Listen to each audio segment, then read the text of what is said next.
After SATURDAY and APO's deadly London terror attack, British Prime Minister Theresa May said technology companies need to do more to stop terrorists from working together online. And quote, "We cannot allow this ideology the safe space it needs to breed." Yet that is precisely what the internet and the big companies that provide internet-based services provide, end quote, May said Sunday.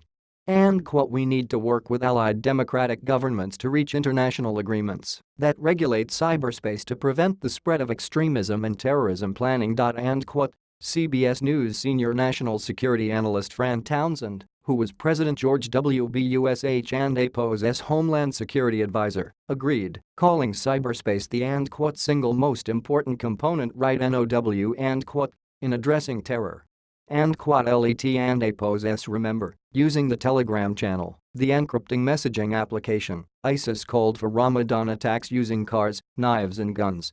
And WE and APO's seen this incredible rise in these Ramadan attacks right now. And so I think what Theresa May is trying to say is we need to battle the cyberspace just as you would the physical space, air, sea, land.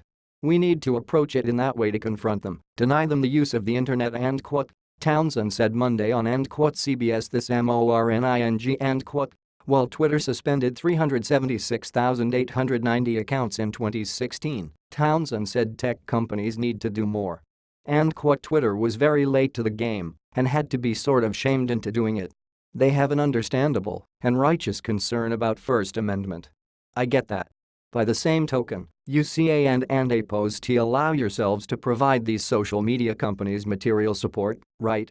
THAT and APO's a criminal offense to provide material support." End quote, Townsend said. End quote, "And so you have to do more. They have to deploy technology that will allow them to identify video, audio, pictures and take them down." End quote, "But videos spreading the message of extremism still exist online." Townsend gave the example of Anwar al-Awlaki, the American-born al-Qaeda cleric who was killed by a drone during the Obama administration. And quote, "If you go online right now and you Google him, you can bring up his sermons, and so that STUFF and APO's still online and HE and APO's permitted to terrorize us from the grave." End quote, Townsend said.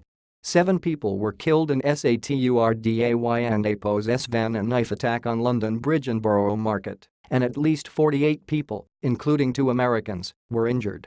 ISIS claimed responsibility for the attacks. Investigators have carried out a series of raids and are detaining people looking for connections to the attackers. Over the weekend, British police arrested 12 people in East London, and 1 was later released. This was BRITAIN and APO's third terror attack since March.